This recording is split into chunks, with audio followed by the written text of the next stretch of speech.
Yes, I had a vision earlier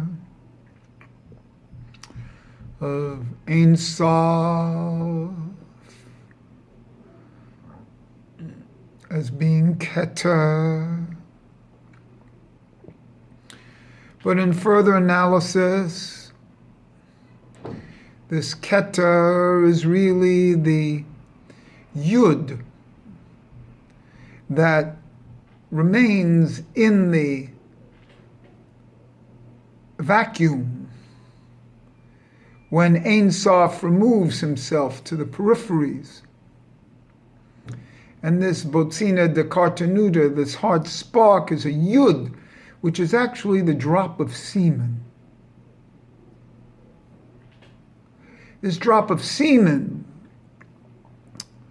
is the Keter, and is the tip of the Yud He Vav He.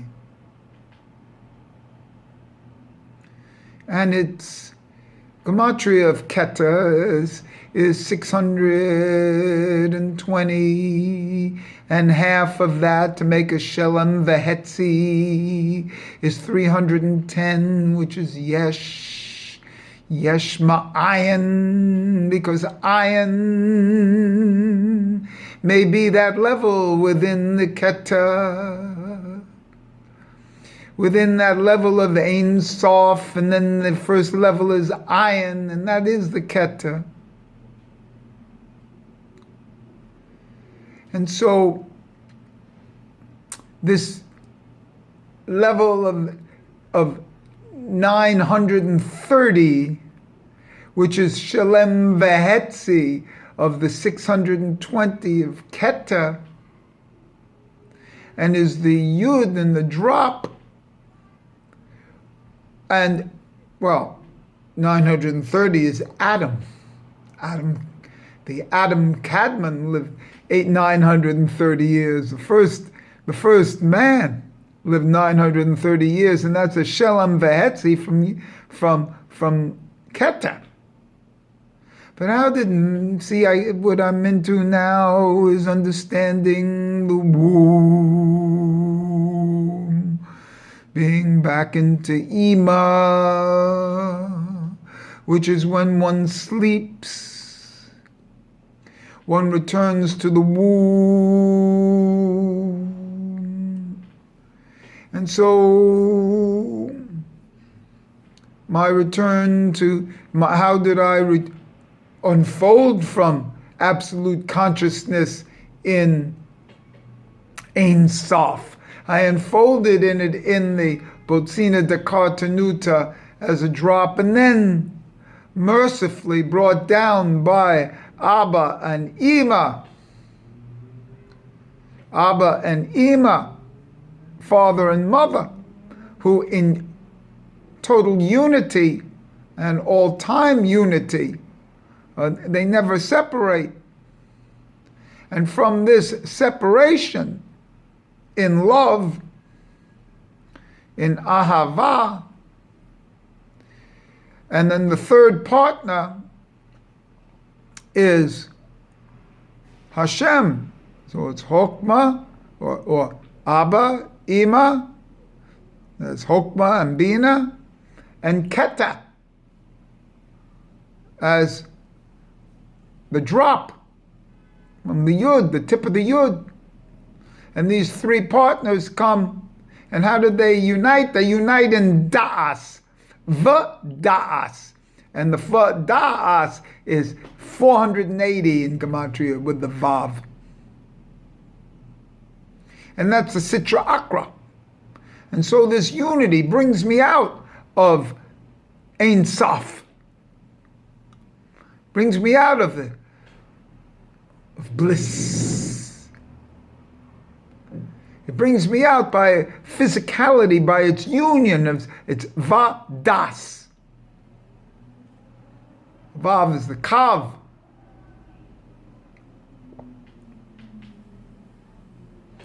And this unity of bringing me into the physical world of the seven attributes And the first one is Hesed, and that's love, and that's what's caused the whole thing. And so this was my meditation today, because I'm completely convinced that we are to go back into Ein Sof, back into the original source. Can we return to Ein Sof?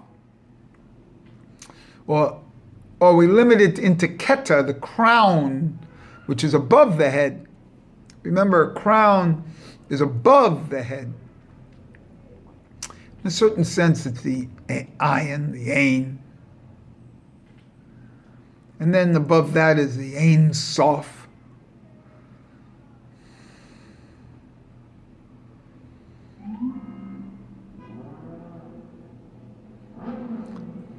And this whole thing comes from, in my opinion, the stay we all had in the womb.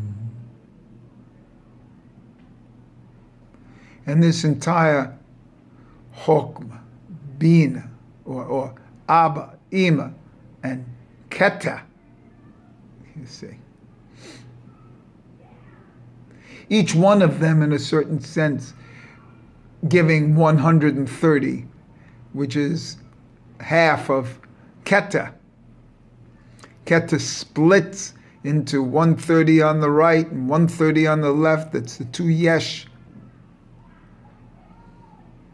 And retains a half of 130, excuse me, not 130, 310. So I've always seen things backwards.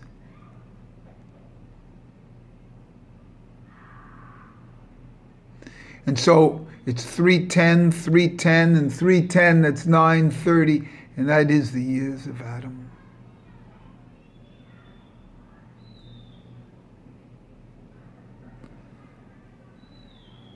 And it's brought down by, I'm repeating, brought down by Das. And then I come. Then I come in. Das can even be considered the son, but no, I come in Hesed. And we come in the 6 days. And then the 7th, and what's the 7th? It's a Shabbos, it's a return to a primal source before creation. And that's Keter Malkus. And so our best way to return into the mother's womb is through Shabbos.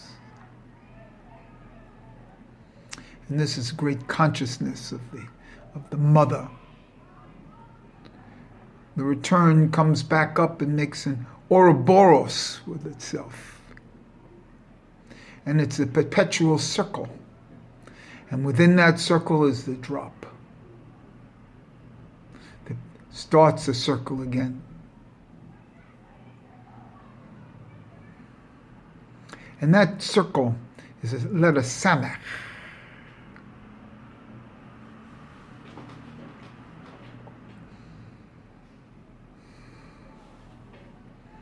And so how we meditate into these depths of perception, meditating into the Ein Sof.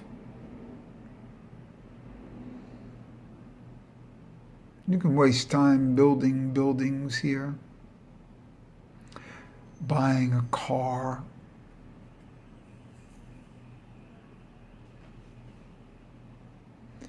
enjoy yourself while I approach the meditative ground of pre-birth within the womb.